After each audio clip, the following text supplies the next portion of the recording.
ഒരിക്കൽ പിടിച്ച് ജയിലിൽ വെക്കും. അങ്ങനെ ജയിലിൽ വെക്കുമ്പോൾ യുദ്ധം ചെയ്തോ? മലയാളികളുടെ സമരം, മലയാളികളുടെ സമരം.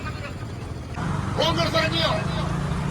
കോൺഗ്രസ് ഇറങ്ങിയത് കോൺഗ്രസുകാരെല്ലാം വാട്സപ്പ് ഗ്രൂപ്പ് ഉണ്ടാക്കി. കാശി എന്താ പറയണത്? ഹിന്ദുക്കൾ ചേർന്ന് മുസ്ലിമിനെ വെറുക്കുക. ഈ രാഷ്ട്രീയം നടപ്പാക്കുമ്പോൾ മനസ്സിലാക്കണം.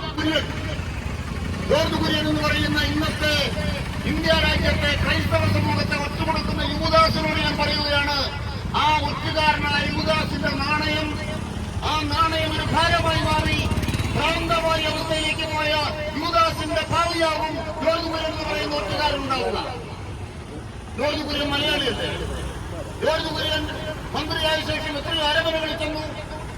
ജോർജ് കുര്യൻ മന്ത്രിയായ ശേഷം എത്രയോ ക്രൈസ്തവ സഹോദരങ്ങളുടെ വീടുകളിൽ വന്ന് വിരുന്നുണ്ടു. എന്തായിരുന്നു അത്? യേശുദേവനെ ഒറ്റുകൊടുത്തതിന് മുമ്പുള്ള അവസാനത്തെ അത്താഴമായിരുന്നു അരമനകളിൽ ജോർജ് കുര്യൻ വിഴുങ്ങിയെടുത്തത്. ജോർജ് കുര്യൻ ഉത്തരം പറയണം. ജോർജ് കുര്യൻ എന്ന് പറയുന്ന മന്ത്രി ഇന്ന് രാജിവെക്കണം. കാരണം എന്താണ്? ജോർജ് കുര്യൻ പറയുകയാണ്, നിയമത്തിന് വിട്ടുകൊടുത്തിരിക്കുന്നു. നിയമത്തിന് വിട്ടുകൊടുത്തെങ്കിൽ ഛത്തീസ്ഗഡിലെ ബിജെപിയുടെ മുഖ്യമന്ത്രി എന്താ പറഞ്ഞത്? അത് മനുഷ്യക്കടത്താണ്. നമ്മൾ അറിയണം, ആദ്യം ഒരു എഫ്ഐആർ ഉണ്ടാകുന്നു. ആ എഫ്ഐആറിനകത്ത് മതപരിവർത്തനം, മനുഷ്യക്കടത്ത്. ഇതിൽ മതപരിവർത്തനമില്ല, മതപരിവർത്തനമില്ല.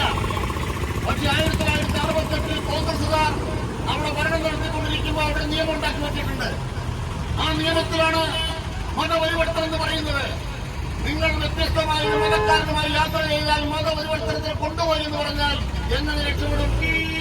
വേറൊരു മതക്കാരനുമായി നിങ്ങൾ ഒരുമിച്ച് യാത്ര ചെയ്താൽ ആ ആളെ നിങ്ങൾ മതപരിവർത്തനത്തിന് കൊണ്ടുപോയി. റജി സക്കറിയെ ഞാനിവിടെ യാത്ര ചെയ്താൽ റജി സക്കറി എന്നെ മതപരിവർത്തനത്തിന് കൊണ്ടുപോയി എന്ന് പറഞ്ഞ് കേസെടുക്കാൻ പറ്റുമോ? ഇതാണ് ഇന്ത്യയിൽ നടക്കുന്നത്. ഇതാണ് BJP ചെയ്തുകൊണ്ടിരിക്കുന്നത്.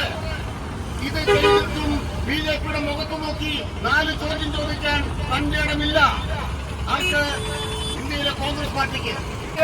RSSകാർ UK കുഞ്ഞിരാമന്റെ ജീവൻ എടുക്കുമ്പോഴും ആ പള്ളിക്ക് കാവൽ നിന്ന, ചെമ്പടിയുമായി കാവൽ നിന്ന കമ്മ്യൂണിസ്റ്റ് തൊഴിലാളി വർഗ പ്രസ്ഥാനത്തിന്, അതിന്റെ പ്രവർത്തകന്മാർക്ക്, RSSനെ, ഹിന്ദു വർഗീയവാദികളെ നിലയ്ക്ക് നിർത്തി ഞങ്ങളുടെ പ്രിയ സഖാവ് UK കുഞ്ഞിരാമന്റെ ജീവൻ ബലിയേൽപ്പിക്കേണ്ടി വന്നെങ്കിലും പള്ളി സംരക്ഷിക്കാനും നിലനിർത്താനുമായ നാടാണ് ഈ മതനിരപേക്ഷ കേരളം എന്നത് ഓർത്തുകൊണ്ടാവണമെന്ന് ധാരാളമായി വരുന്ന വാർത്തകളിൽ കേരളം വിട്ട് മറ്റൊരു സംസ്ഥാനങ്ങളിലും, നമ്മുടെ രാജ്യത്തിന്റെ മറ്റൊരു സംസ്ഥാനങ്ങളിലും ലോഹ ധരിച്ചുകൊണ്ട് പുരോഹിതന്മാർക്കും അതേപോലെ കന്യാസ്ത്രീ അമ്മമാർക്ക് അവരുടെ വേഷത്തിലും പുറത്തിറങ്ങി നടക്കാൻ പറ്റാത്ത നാടായി നമ്മുടെ രാജ്യം മാറിയിരിക്കുന്നു എന്നാണ് മതമേലധ്യക്ഷന്മാർ